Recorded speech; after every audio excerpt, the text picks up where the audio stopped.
Hello friends, I am सिद्धांत। आज हम पढ़ने वाले हैं पाइप एंड सिस्टम चैप्टर के बारे में।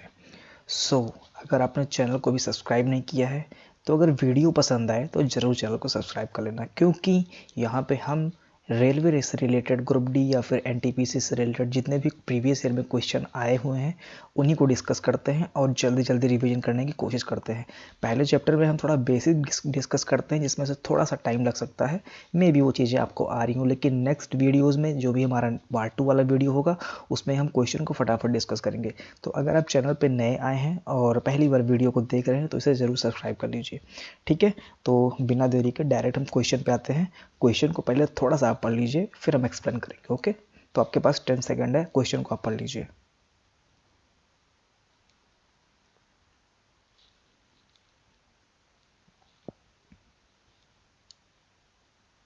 ओके फ्रेंड्स, जैसा कि आपको पता है कि पाइप एंड सिस्टम जो चैप्टर है वो टोटली एकदम से टाइम टाइम एंड वर्क की ही तरह है।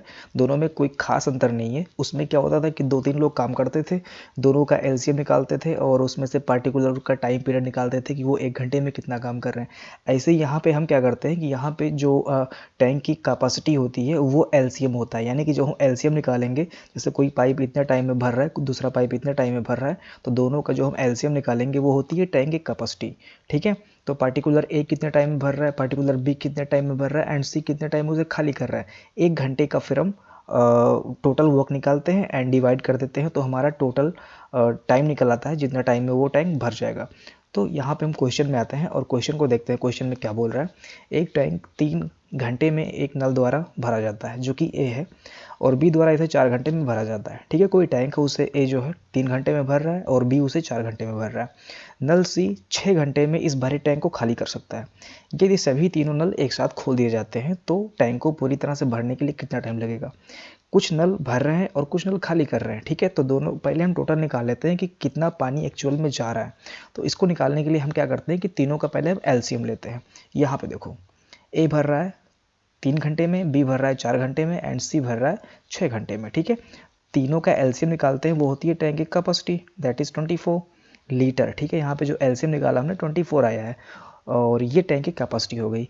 तो ए 1 घंटे में कितना भर रहा है वो हम देख लेते हैं। वो कैसे निकलेगा, 3 से हम डिवाइड करते हैं 8 हो गया, ऐसे ही 4 से डिवाइड करते हैं इससे 6 हो गया, और 6 से इसे डिवाइड करते हैं तो 4 हो गया। यानी कि ए 1 घंटे में 8 भर रहा है, बी 1 घंटे में 6 भर रहा है और सी 1 घंटे में 4 निकाल रहा है। तो टोटल पानी एक्चुअल में गया कितना वो देख लेते हैं। तो 8, 6, 14 जो कि भरे गए हैं और 4 उसमें से निकाला गया है, यानी कि 1 घंटे में सिर्फ 10 लीटर पानी जा रहा है। 1 घंटे में 10 लीटर जा रहा है पानी और टैंक की टोटल कैपेसिटी है 24 लीटर। तो टोटल टाइम कितना लगेगा, 24 को हम 10 से डिवाइड कर देंगे, ये तो बच्चों वाला काम है ना। 24 को 10 से डिवाइड कर देंगे एंड 2.4 आर हमारा यहाँ पे आंसर हो जाएगा। इसको हम फ्रैक्शन में चेंज कर लेंगे तो 12/5। यहाँ पे ऑप्शन डी हमारा सही यहाँ पे, ठीक है। जो थोड़ा स्टार्ट कर रहे हैं, जिनको नहीं पता है, वो वीडियो को बैक करके फिर से एक बार चेक कर लें, क्योंकि ये फटाफट रिवीजन बैच है तो इसमें थोड़ा सा हम फास्ट चलेंगे। हाँ, जिनको आता है वो क्या करें कि वो नेक्स्ट क्वेश्चन को पहले पढ़ें, इसके बाद में खुद सॉल्व करें, इसके बाद में जहाँ तक कोशिश हो कि ओरली सॉल्व करें, क्योंकि बेसिक क्वेश्चंस हैं। तो जिनको आता है, जो एक्सपर्ट हो गए हैं, जो काफ़ी टाइम से तैयारी कर रहे हैं, तो वो क्या करें, ओरली सॉल्व करने की कोशिश करें या फिर कुछ पॉइंट पे पेन को कॉपी पे रखें और पहले खुद सॉल्व करें। इसके बाद फिर मैं एक्सप्लेन करूँगा, उससे मैच करें, ठीक है। सो क्वेश्चन नंबर 2 आप पहले पढ़ लीजिए।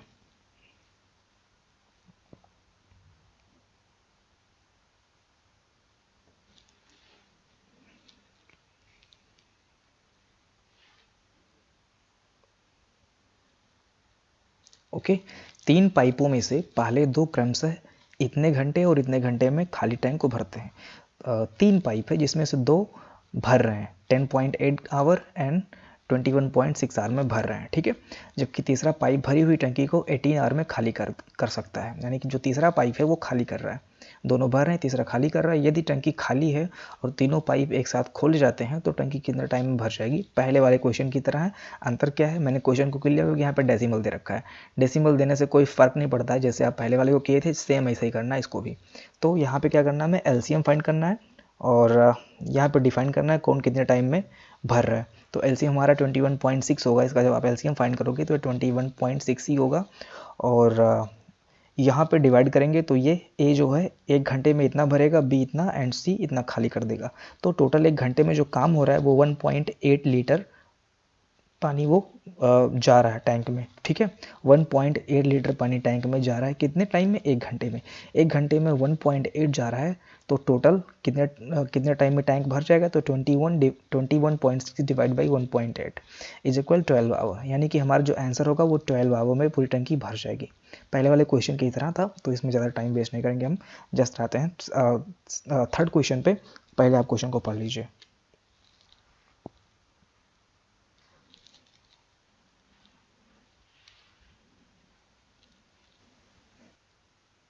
ओके तो पहले इस टाइप के क्वेश्चन में हम क्या करते हैं कि टैंक की कैपेसिटी निकालते हैं। और टैंक की कैपेसिटी क्या होती है? यहाँ पे जो डेटा दिए रहते हैं उनका हम एलसीएम लेते हैं। ऐसा क्यों होता है? टैंक की कैपेसिटी को फाइंड करने के लिए इन दोनों का एलसीएम लेना ज़रूरी है क्या? बिल्कुल ज़रूरी है, क्योंकि अगर आप टैंक की कैपेसिटी ऐसा नंबर लेट कर रहे हो, आप 100 भी मान सकते हो, उससे भी आंसर आ जाएगा। लेकिन 100 को अगर आप 10 से डिवाइड करोगे तो 10 से तो डिवाइड हो जाएगा, लेकिन 11 से क्या 100 डिवाइड होगा? नहीं होगा। तो हम यहाँ पे ऐसे नंबर को यहाँ पे मानते हैं उसकी कैपेसिटी, ताकि वो 10 से भी डिवाइड हो जाए और 11 से भी डिवाइड हो जाए, ठीक है। तो यहाँ पे ये बोल रहा है एक टंकी एक नल को 10 घंटे में भर देती है, यानी कि ये 10 घंटे में भर रही है और 11 घंटे लग रहे हैं। तो हमने जो हमने कैपेसिटी मानी है वो इन दोनों का मल्टीपल, यानी कि 110 इसकी कैपेसिटी हो गई। समझ लो कि जो पाइप भर रहा था टैंक को 10 घंटे में वो ए है, ठीक है। जो पाइप टैंक को 10 घंटे में भर रहा था वो ए है। तो अगर वो 10 घंटे में पाइप को भर रहा है और उसकी कैपेसिटी, पूरे टैंक की कैपेसिटी इतनी है, तो 1 घंटे में वो कितना पानी डाल रहा होगा? 11 डाल रहा होगा, ठीक है। 1 घंटे में कितना पानी डाल रहा होगा? 11 डाल रहा होगा। लेकिन आप दोस्तों यहाँ पे देखो कि यहाँ पे क्या लिखा हुआ है, लेकिन टंकी में रिसाव हो रहा है। रिसाव की वजह से टंकी को खाली होने में कितने घंटे लगेंगे? यानी कि टंकी में रिसाव है और एक्चुअल जो टाइम पीरियड है वो 10 नहीं 11 लग रहा है, ठीक है। 10 नहीं 11 लग रहा है, यानी कि जो रिसाव हो रहा है वो 1 लीटर रिसाव 1 घंटे में हो रहा है। अब आप बताओ कि जो टंकी भर रही है वो 11 लीटर से भर रही है और जो रिसाव हो रहा है वो 1 घंटे में 1 निकाल दे रहा है, यानी कि यहाँ पे 11 लीटर टंकी में ना जाके 10 लीटर ही जाएगा। टंकी में 11 जाना चाहिए था नल के द्वारा, लेकिन रिसाव के द्वारा, रिसाव जो निकाल रहा है पाइप, उसकी वजह से 10 लीटर ही जा पा रहा है पानी, यानी कि कम कितना हो रहा है? 1 लीटर। 1 लीटर 1 घंटे में कम हो रहा है। आप बताइए कि 1 लीटर 1 घंटे में कम हो रहा है, मीन्स 1 लीटर पर आवर टंकी खाली हो रही है, ठीक है। कम हो रहा है यानी कि खाली हो रही है। तो टोटल कैपेसिटी अगर 110 है और 1 घंटे में 1 लीटर निकाल रहा है, तो टोटल पानी को निकालने में उसे कितने घंटे लगेंगे? यानी कि 1 घंटे लगेंगे, सॉरी 110 लगेंगे, बिकॉज 110 को हम डिवाइड करेंगे 1 लीटर से। 1 लीटर से खाली कर रहा है, तो हमारे यहाँ पे आंसर हो जाएगा 110, ठीक है। क्वेश्चन थोड़ा लॉजिकल है बट है कुछ नहीं, आप ऐसे ही देख सकते हो कि यहाँ पे 110 दिया हुआ है और क्वेश्चन में देखो कि यहाँ पे 10 घंटे में टंकी भरी जा रही है, लेकिन रिसाव की वजह से 11 घंटे लग रहे हैं। तो 10 भरी जाती है, 11 लग रहे हैं, यानी कि 1 घंटे से वो डिले हो रहा है। यानी कि डिले का मतलब यहाँ पे जो रिसाव हो रहा है वो 1 लीटर पर आवर रिसाव हो रहा है, यानी कि डायरेक्ट अगर हम कैपेसिटी को 1 से डिवाइड करते हैं तभी हमारा आंसर 110 आ जाएगा, ठीक है। तो क्वेश्चन थोड़ा सा ऐसे था घुमाने वाला, बाकी है कुछ नहीं क्वेश्चन में। क्वेश्चन नंबर 3 पे आते हैं, आई थिंक 4 पे आते हैं। क्वेश्चन को पहले आप पढ़ लीजिए फिर हम एक्सप्लेन करते हैं।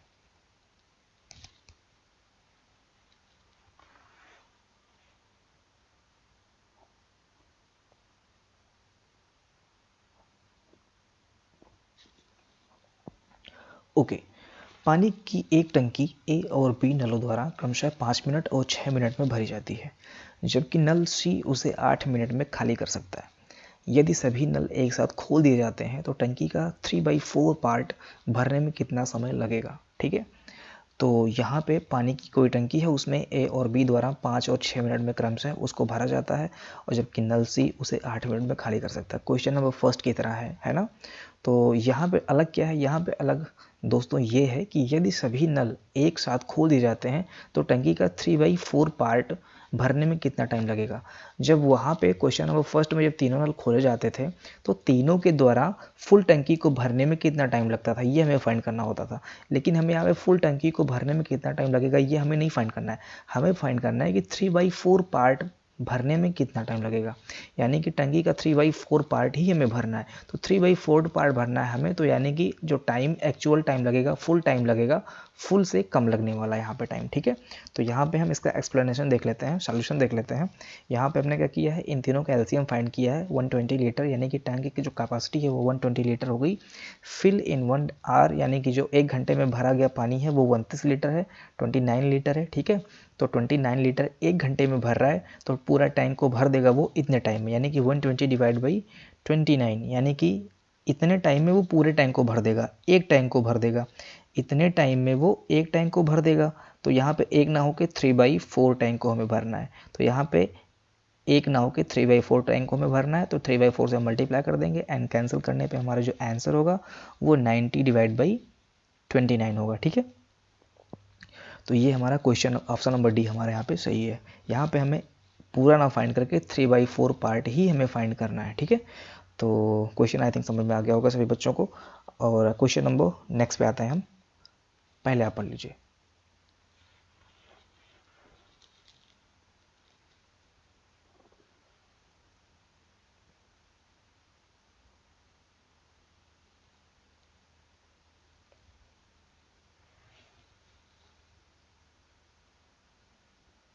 ठीक, 3 नल ए बी सी एक टंकी को 12 घंटे में भर सकते हैं।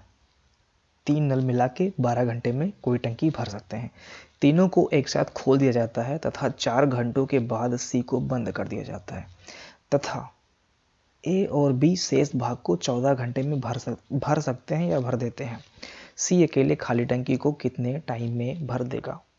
ठीक, क्वेश्चन थोड़ा सा अलग दिया, अभी तक हम लोग एक ही पैटर्न पे चल रहे थे, लेकिन क्वेश्चन को थोड़ा सा हमने अलग पैटर्न दिया इस बार। तो इसका जो सॉल्यूशन होगा उसको मैं एक्सप्लेन करता हूँ। आपको पता है कि यहाँ पे दे रखा है कि ए बी सी एक टंकी को 12 घंटे में भर दे रहे हैं, ए बी सी एक टंकी को 12 घंटे में भर दे रहे हैं। टोटल वर्क अगर हम 1 यूनिट मान के चलते हैं, यानी कि ये जो स्केल दे रखा है, अगर ये 1 यूनिट है, यहाँ से लेके यहाँ तक अगर हम पूरे काम को 1 यूनिट मानते हैं, तो आपको बोल रहा है कि 4 घंटे 12 घंटे में भर सकते हैं ए बी सी, और 4 घंटे तक तीनों साथ में काम करते हैं। 4 घंटे तक तीनों साथ में काम करते हैं, यानी कि इस 4 आवर में जो है ए बी सी तीनों ने साथ में काम किया है। आप बताइए कि 12 घंटे में पूरा भर सकते हैं और 4 घंटे ये चल रहे हैं, यानी कि ये इतना पार्ट कितना काम का हो जाएगा, वो हो जाएगा 1/3 पार्ट। कैसे निकला, क्योंकि ये 12 घंटे में पूरा भर रहे हैं और 4 घंटे चल रहा है, इसको डिवाइड करेंगे तो 1/3 वर्क जो है ए बी सी के द्वारा डन कर दिया गया, यानी कि कर दिया गया। 1/3 पार्ट जो है ए बी सी के द्वारा कर दिया गया है, तो बचा कितना, कितना काम बच रहा है, तो टोटल 1 है और 1/3 हमने कर दिया है, तो 1 माइनस 1/3 जो बचेगा वो काम बच रहा है, और जो वो काम बच रहा है वो ए बी के द्वारा हो रहा है। ठीक है, और ए बी के द्वारा वो काम हो रहा है 14 घंटे में। क्वेश्चन ऐसे फॉर्मेट हो रहा है। ठीक है, तो पहले फिर से समझ लेते हैं। क्या है कि 1 है और 1 में से 1/3 वर्क जो है वो ए बी सी के द्वारा कर लिया गया है 4 घंटे में, और ये 1/3 कहाँ से आया है, ये यहाँ से आया है कि टोटल काम अगर ये 12 घंटे में कर रहे हैं तो 4 घंटे में कितना काम करेंगे। मैंने बताया था कि ऐसे क्वेश्चन को करने के लिए, यहाँ पे मैं एक्सप्लेन नहीं करूँगा, आप क्वेश्चन नंबर आप पार्ट 1 देख लीजिए। I think time and work का जो बेसिक है आप वहाँ पे चेक कर लीजिए। ठीक है, तो वहाँ पे मैंने बहुत अच्छे से डिटेल में समझा दिया है। तो यहाँ पे 1/3 एंड जो बचा हुआ पार्ट है वो 2/3 हो गया। ठीक है, और 2/3 जो वर्क है वो ए बी के द्वारा 14 घंटे में हो रहा है, तो ए बी के द्वारा 2/3 वर्क 14 घंटे में हो रहा है, तो पूरा वर्क कितने घंटे में होगा, ज़्यादा टाइम में होगा, यानी कि इसको फाइंड करते हैं। ए बी के द्वारा 2/3 वर्क जो है वो 14 आवर में हो रहा है, तो 1 वर्क कितने टाइम में होगा, यानी कि 3/2 से हम मल्टीप्लाई कर देंगे। इसी को उल्टा करके हम यहाँ पे इसका मल्टीप्लाई कर देंगे। क्यों किया थोड़ा सा बता देता हूँ फिर से, ताकि जैसे आपको पता है कि जो पूरा काम करेंगे तो ज़्यादा टाइम लगेगा, ज़्यादा टाइम के लिए हम यहाँ पे 3 को ऊपर रख देंगे, क्योंकि 3 की वैल्यू ज़्यादा है 2 से। 2 को ऊपर रखेंगे तो ये वैल्यू कम कर देगा, है ना। तो 3 को हमने ज़्यादा बनाने के लिए 3 को हमने ऊपर रखा है।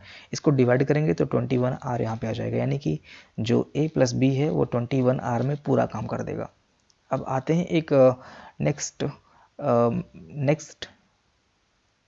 हाँ, एक मिनट, इसको देखो जरा। यहाँ पे क्या है, ए बी सी 12 आवर में कर रहा है और ए बी जो है 21 आवर में कर रहा है, और हमें फाइंड करना है सी की वैल्यू। अगर हम इस ए बी सी में ए बी को अगर हम एक्स लेट कर रहे हैं, ए बी सी को इस ए बी सी में अगर हम ए बी को एक्स मान रहे हैं, ठीक है। ए बी को हमने x माना है और सी को y माना है। तो आपको याद होगा कि अगर कोई x और y कोई काम इतने टाइम में कर रहे थे जिसमें से y इतना टाइम में कर रहा था तो x कितने टाइम में करेगा। इसका फॉर्मूला था x y divide by x minus y, है ना, याद है आपको। तो ऐसे ही कुछ यहाँ पे फॉर्मेट हो रहा है कि ए बी एक्स है और सी क्या है, वाई है, यानी कि एक्स वाई मिलके एक काम को 12 घंटे में कर रहे हैं और जिसमें से x की वैल्यू 21 आ रहा है। ठीक है, x की वैल्यू 21 आ रहा है तो y की वैल्यू क्या होगी, और y यहाँ पे c है। तो यहाँ पे हमने क्या किया है कि 12 इंटू 21 डिवाइड बाई 9, इन दोनों का डिफरेंस 12 माइनस 21, इन दोनों का डिफरेंस लिया है एंड कैंसिल किया है, 28 हमारा आंसर हो जाएगा यहाँ पे। ठीक है, क्वेश्चन अगर समझ में नहीं आया होगा तो आप थोड़ा सा बैक जाइए और फिर से प्ले करके देख लीजिए, एकदम से अच्छे से समझ में आ जाएगा। नेक्स्ट क्वेश्चन को पहले आप पढ़ लें।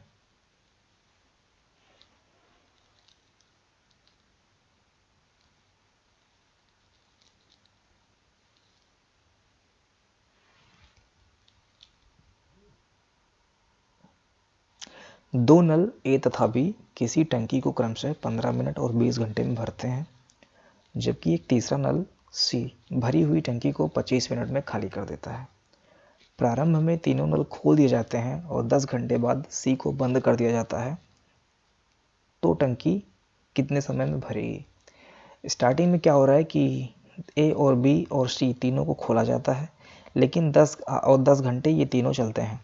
10 घंटे के बाद में सी को बंद कर दिया जाता है और 10 घंटे के बाद में जब सी को बंद कर दिया जाता है तो सिर्फ ए और बी चलते हैं। ठीक है, तो क्वेश्चन अभी हमने जो क्वेश्चन पढ़ा इसके पहले जस्ट उसी की ही तरह है। तो इसका जो एक्सप्लेनेशन है उसे चेक कर लेते हैं क्या है।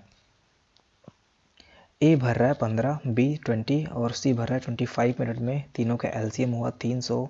हम एक घंटे का काम निकालते हैं जो कि 23 वॉक है। ठीक है, एक घंटे में 23 वॉक हो रहा है, टोटल वॉक है 300, यानी कि एक घंटे में ये 23 काम हो रहा है और टोटल काम है 300। काम ना होकर यहाँ पे कैपेसिटी हो गई है, टंकी की बात हो रही है। तो यहाँ पे अकॉर्डिंग टू क्वेश्चन आप चेक करोगे कि ए प्लस बी प्लस सी जो कि 10 घंटे में काम करेंगे 230, बिकॉज यहाँ पे एक घंटे में अगर 23 काम कर रहे हैं तो 10 घंटे में 230 का काम करेंगे, तो कितना काम बचेगा। तो 230 काम कर चुके हैं और 300 टोटल काम है, तो 300 माइनस 230 बचेगा 70। ठीक है, 70 काम क्वेश्चन बोल रहा है कि 10 घंटे बाद सी को बंद कर दिया जाता है और ए और बी सिर्फ काम करते हैं। अभी ए बी कितना काम कर रहे हैं एक घंटे में, ए और बी एक घंटे में 20, 10, 30 और 5, 35, यानी कि एक घंटे में जो बी काम कर रहा है, ए और बी काम कर रहे हैं वो 35 है। यहाँ से निकाला हमने कि एक घंटे में इन दोनों को ऐड करके निकाला है। इसको तो लेना ही नहीं है क्योंकि सी का यूज ही नहीं है, लास्ट 10 घंटे के बाद में सी का यूज ही नहीं है। तो यहाँ पे इन दोनों को ऐड करके हमने 35 निकाला है। अब ये एक घंटे में 35 काम कर रहे हैं और इतना काम बचा हुआ डिवाइड कर देंगे तो 2 घंटे एक्स्ट्रा लगेंगे। 10 घंटे पहले लग रहे थे, 10 घंटे तीनों मिलकर काम कर रहे थे और 2 घंटे सिर्फ ए और बी काम किए हैं, तो टोटल कितना घंटा लगा है 12 घंटा। ठीक है।